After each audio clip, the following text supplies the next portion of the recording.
Morning students. Today I am taking class 4 chemistry standard 8. We are learning the topic plastics. Last class we have learned the introductory part of plastics.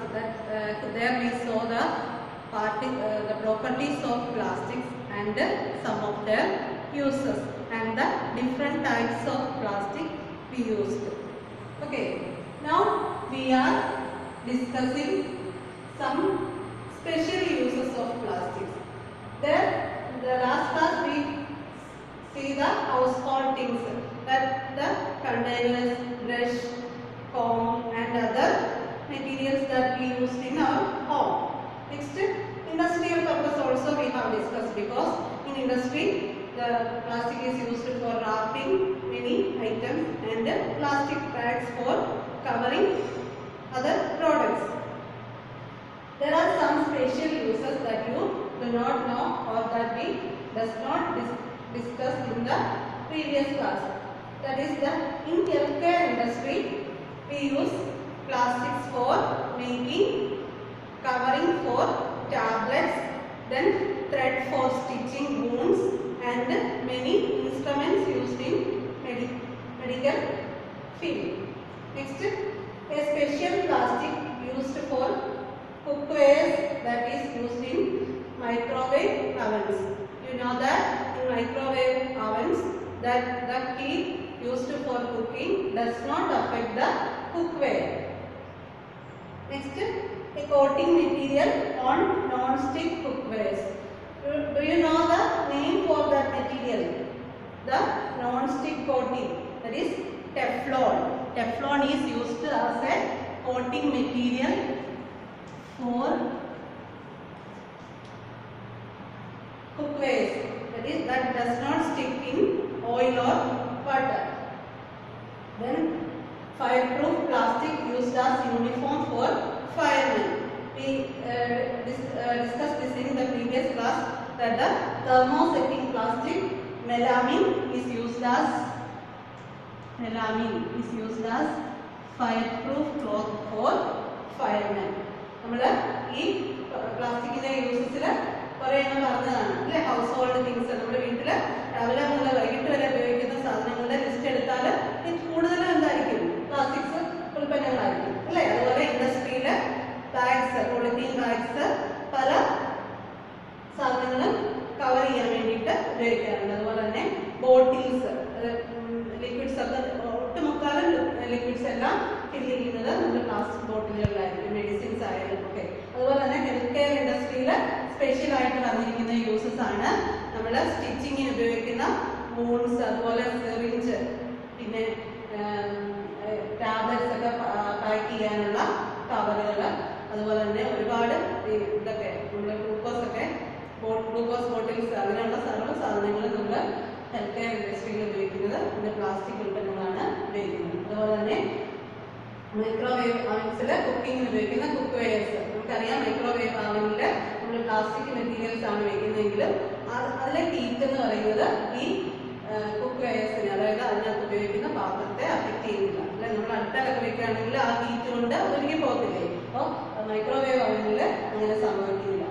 ഇനി coating materials on non stick പാൻസിലൊക്കെ ഉപയോഗിക്കുന്ന Teflon എന്ന് പറയുന്ന ഒരു plastic material ആണ് use ചെയ്യുന്നത്. അത് നമ്മൾ ഒട്ടിപ്പിടിക്കത്തില്ല. അതായത് ഓയിൽ കുറച്ച് മതി അല്ലേ. ഇവിടെ നമ്മൾ ഓയിൽ ഉപയോഗിക്കാത്തത് കൊണ്ട് കുറച്ച് ഓയിൽ ഉപയോഗിച്ച് ഫ്രൈ ചെയ്തെടുക്കുന്നതും ഉണ്ട്. അപ്പോൾ ഇത് നോൺ സ്റ്റിക്ക് ആയതുകൊണ്ടാണ് ഒട്ടിപ്പിടിക്കുന്നില്ല, അതുകൊണ്ടാണ് നോൺ സ്റ്റിക്ക് എന്ന് പറയുന്നത്.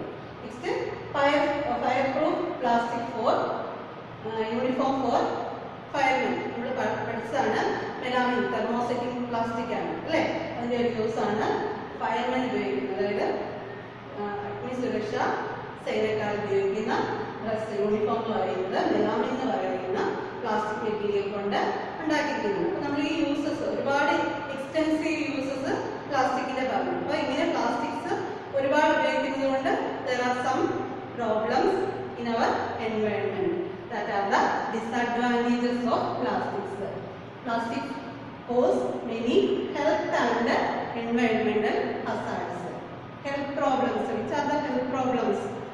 നമുക്കറിയാം ഹെൽത്ത് പ്രോബ്ലംസ് എന്ന് പറയുമ്പോൾ പൊള്യൂഷൻ എന്ന് പറയുന്നത് ലാൻഡ് പൊള്യൂഷൻ ഉണ്ട്.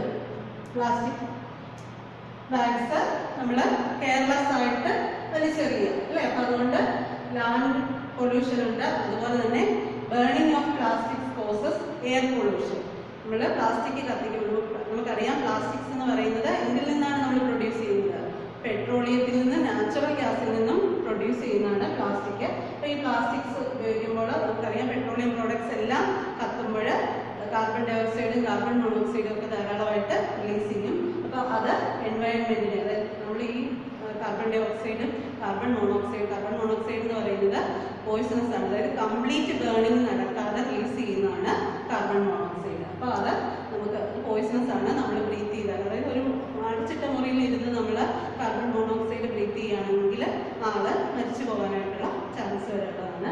അതുപോലെ തന്നെ കാർബൺ ഡൈ ഓക്സൈഡും എക്സസീവായിട്ട് നമ്മൾ ശ്വസിക്കുന്നത് ഹെൽത്ത് ഹസാർഡ്സ് ഉണ്ടാക്കുന്നു.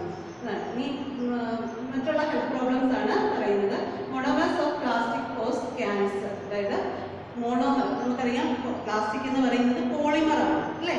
ഈ പോളിമർ എന്ന് പറയുന്നത് മെനി മോണോമേഴ്സ് കമ്പൈൻ ചെയ്ത് റിപ്പീറ്റിംഗ് യൂണിറ്റ്സ് ആണ് മോണോമർ എന്ന് പറയുന്നത്. ഈ പ്ലാസ്റ്റിക്സിന്റെ പല ടൈപ്പ് പ്ലാസ്റ്റിക് ഉണ്ടാണ്, അതുകൊണ്ടാണ് മോണോമേഴ്സ് എന്ന് പറയുന്നത്. അപ്പോൾ ഇതിൽ പല മോണോമേഴ്സും ക്യാൻസർ ഉണ്ടാക്കുന്നതാണ്.